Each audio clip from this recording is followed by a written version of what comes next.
বরিশালে নির্মাণ হচ্ছে বিভাগীয় আধুনিক তথ্য কমপ্লেক্স। রোববার সকালে ১৭ কোটি টাকা ব্যয়ে নির্মিত এ ভবনের কাজের উদ্বোধন করেন তথ্য ও সম্প্রচার মন্ত্রী জহিরুদ্দিন স্বপন। ডিজিটাল বাংলাদেশকে স্মার্ট বাংলাদেশে রূপ দিতে সরকার কাজ করছে বলেও জানান মন্ত্রী। বিএনপির সরকার, জনাব তারেক রহমানের সরকার, আমরা এই ধরনের ইনফরমেশন কমপ্লেক্সের ভ্যালু এইটাকে আমরা একটা গ্লোবাল স্ট্যান্ডার্ডের মধ্যে নিতে চাচ্ছি। বাংলাদেশ নিয়ে আর কাউকে ছিনিমিনি খেলতে দেয়া হবে না বলে মন্তব্য করেছেন আইনমন্ত্রী মোহাম্মদ আসাদুজ্জামান। বরিশাল আইনজীবী সমিতির নতুন ভবনের ভিত্তিপ্রস্তর উদ্বোধন শেষে বাল লাইব্রেরি হলরুমে একথা বলেন মন্ত্রী। রক্তের বিনিময়ে, ত্যাগের বিনিময়ে যে বাংলাদেশ আমরা পেয়েছি, এই বাংলাদেশ নিয়ে আমরা ছেলে খেলা করতে পারি না।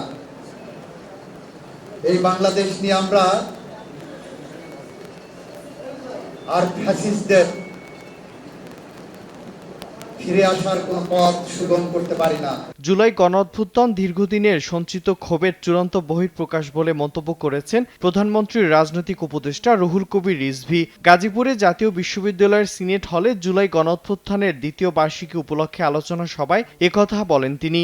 জুলাই হচ্ছে দীর্ঘদিনের যে সঞ্চিত ক্ষোভ, সেই ক্ষোভের চূড়ান্ত বহিঃপ্রকাশ হচ্ছে জুলাই। তো জুলাই চেতনা হচ্ছে এরকম হৃদয়ের মধ্যে বাসা বাঁধা একটা বিষয়।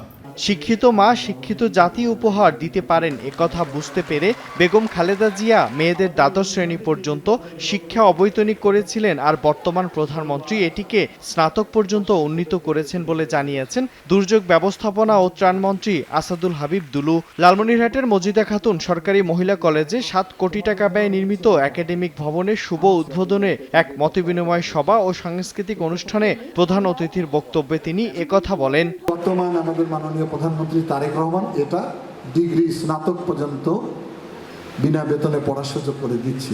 আগামী ৩ বছরের মধ্যে সব উপজেলা স্বাস্থ্য কমপ্লেক্স ১৫১ শয্যা বিশিষ্ট করা হবে বলে জানিয়েছেন স্বাস্থ্যমন্ত্রী সরদার মোহাম্মদ সাখাওয়াত হোসেন বকুল।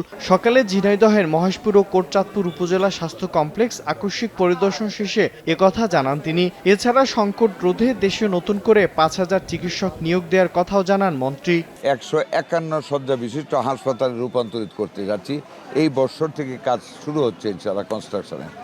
একবারে আমরা সবগুলি উপজেলা পারবো না, ৩টা পর্যায়ে ৩ বছরে আমরা সকলগুলি হাসপাতালগুলিকে আমরা ১৫১ শয্যায় নিয়ে যাব। প্রাথমিক শিক্ষার মান উন্নয়নে সরকার ধারাবাহিকভাবে কাজ করছে বলে জানিয়েছেন প্রাথমিক ও গণশিক্ষা প্রতিমন্ত্রী ববি হাজ্জাজ। ময়মনসিংহের নেপ মিলনায়তনে এক অনুষ্ঠানে অংশগ্রহণ শেষে একথা বলেন তিনি।